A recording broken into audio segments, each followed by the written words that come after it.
अस्सलाम वालेकुम दोस्तों, मैं हूं अमार इजाज़ ASP.NET के ट्यूटोरियल्स के साथ। आज हम पार्ट 15 स्टडी करेंगे। आज हमारा टॉपिक है हाइपरलिंक कंट्रोल। हाइपरलिंक कंट्रोल को एक वेब फॉर्म को दूसरे वेब फॉर्म के साथ लिंक करने के लिए इस्तेमाल किया जाता है। इसकी कुछ प्रॉपर्टीज़ हैं: text property, navigate URL, image URL और टारगेट प्रॉपर्टी। इसके अलावा जो मेथड्स हैं वो फोकस मेथड और इसका कोई इवेंट मौजूद नहीं है। मैंने एक प्रोजेक्ट क्रिएट किया है यहाँ हाइपरलिंक कंट्रोल के नाम से। इसमें मेरे पास इस वक्त दो वेब फॉर्म्स हैं, हाइपरलिंक और एक पेज के नाम से, और एक फ़ोल्डर है जिसमें मेरे पास इस वक्त जो है एक इमेज प्लेस है। हाइपरलिंक जो पेज है उसके अंदर मैं हाइपरलिंक का जो एक कंट्रोल है ASP.NET का जो स्टैंडर्ड कंट्रोल है मैं उसको ड्रैग करता हूँ, और इसका जो है मैं टेक्स्ट जो कि डिफ़ॉल्ट में हाइपरलिंक आ रहा है इसको मैं चेंज करके मीनिंगफुल नेम देता हूँ, गो टू वेब। अब और इस टेक्स्ट को जो है मैं थोड़ा सा स्टाइल देता हूँ, थोड़ा सा स्टाइल, इसको मैं इटैलिक कर देता हूँ, इटैलिक, और इसका कलर जो है वो भी मैं चेंज कर देता हूँ।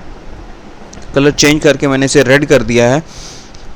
अब अगर मैं इसे अपने प्रोजेक्ट को जो है मैं रन करता हूँ तो यहाँ पर हमारे पास रेड कलर में और इटैलिक शेप में हमारे पास टेक्स्ट नज़र आ रहा है, लेकिन इसका चूँकि इमेज URL प्रॉपर्टी हमने सेट नहीं की तो इसलिए अंडरलाइन नहीं है। अब मैं यहाँ पर इसका जो नेविगेट का जो एट्रीब्यूट है उसको कोई पेज असाइन करता हूँ। जैसे ही मैं ब्राउज़ के बटन को क्लिक किया है और यहाँ पर मैं page.aspx इसको मैं रेफरेंस देता हूँ और साथ ही मैंने ओके कर दिया। अब यहाँ पर हमारा जो एट्रीब्यूट है नेविगेट URL वो सेट हो चुका है, और अब मैं यहाँ पर अपने पेज को रीलोड करता हूँ तो अब यहाँ पर हमारे पास ये अंडरलाइन जो है, ये हमारा जो टेक्स्ट है वो अंडरलाइन हो गया, जो वो ये जाहिर कर रहा है कि नेविगेट URL का एट्रीब्यूट जो है वो असाइन हो चुका है।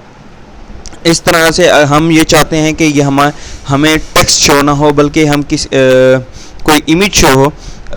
सबसे पहले इसे हम क्लिक करते हैं तो क्लिक करने पर आप देख सकते हैं कि ये page.aspx पर नेविगेट हो रहा है। हम ये चाहते हैं कि यहाँ पर टेक्स्ट शो होने के बजाय कोई इमेज शो हो, तो इसके लिए जो है हम यहाँ पर इसका इमेज URL का जो एट्रीब्यूट है हम उसको सेट करेंगे।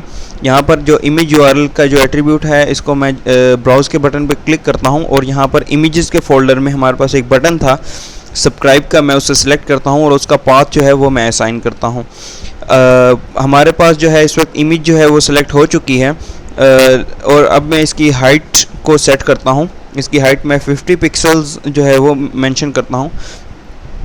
अब मैं इसको अपने प्रोजेक्ट में रीलोड करता हूँ तो अब आप देख सकते हैं कि मुझे टेक्स्ट की बजाय मुझे जो है वो सब्सक्राइब का बटन जो है वो शो हो रहा है। जैसे ही मैं इसके ऊपर क्लिक करता हूँ तो जो है मैं दूसरे पेज पर जो है वो नेविगेट कर जाता हूँ। यहाँ पर मैं सोर्स कोड में जाता हूँ। सोर्स कोड में जाते ही यहाँ मैं देख सकता हूँ कि इमेज URL जो है इसका एट्रीब्यूट भी इस वक्त जो है वो सेट है, और यहाँ पर हमारे पास इस वक्त जो टेक्स्ट है टेक्स्ट भी सेट है, और हमारे पास स्क्रीन के ऊपर सिर्फ़ और सिर्फ इमेज जो है वो डिस्प्ले हो रही है। चूँकि इमेज की जो प्रायोरिटी है वो हाई है जबकि टेक्स्ट की जो प्रायोरिटी है वो लो है, तो इसलिए इमेज अगर हमारे पास इमेज का एट्रीब्यूट जो है इमेज URL का एट्रीब्यूट अगर हमारे पास सेट है तो हमें इमेज डिस्प्ले होगी, अदरवाइज़ जो है वो टेक्स्ट जो है वो डिस्प्ले होगा।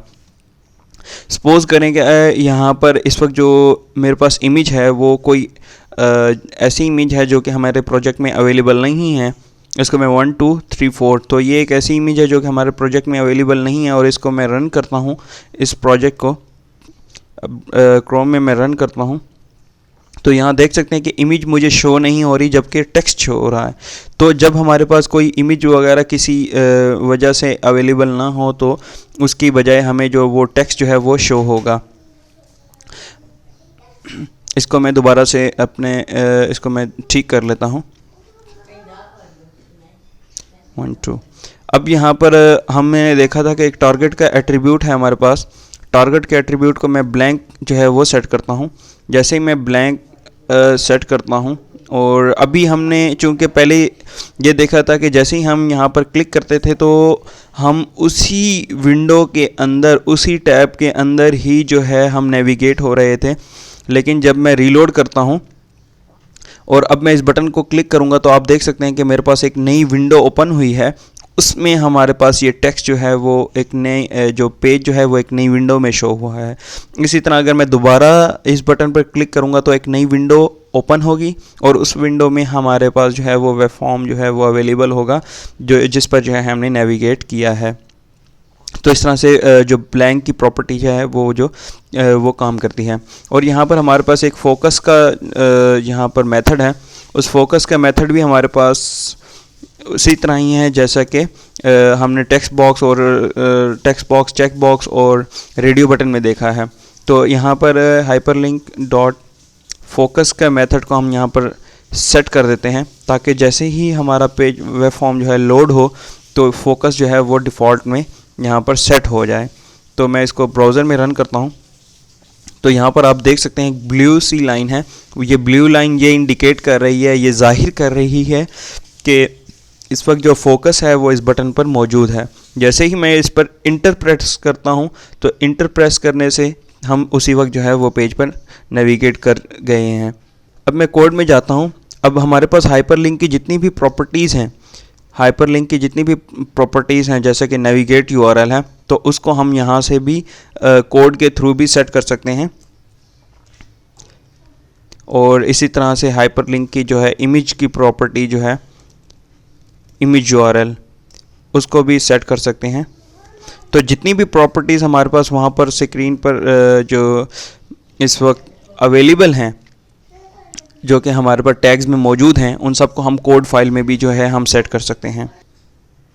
और अब यहाँ अगर इवेंट्स की बात की जाए तो इवेंट्स यहाँ पर हमारे पास जो हाइपरलिंक के लिए जो इवेंट्स हैं वो कोई भी इवेंट मौजूद नहीं है, जबकि ये dispose, init, load, pre render, unload ये ASPX कंट्रोल के जो डिफ़ॉल्ट में इवेंट्स हैं वो अवेलेबल हैं, जबकि कोई स्पेसिफिक इवेंट जो है अवेलेबल नहीं है जिसको हम यूज़ करें। तो इसलिए हमारे पास जो है जो कोई भी इवेंट जो है मौजूद नहीं है।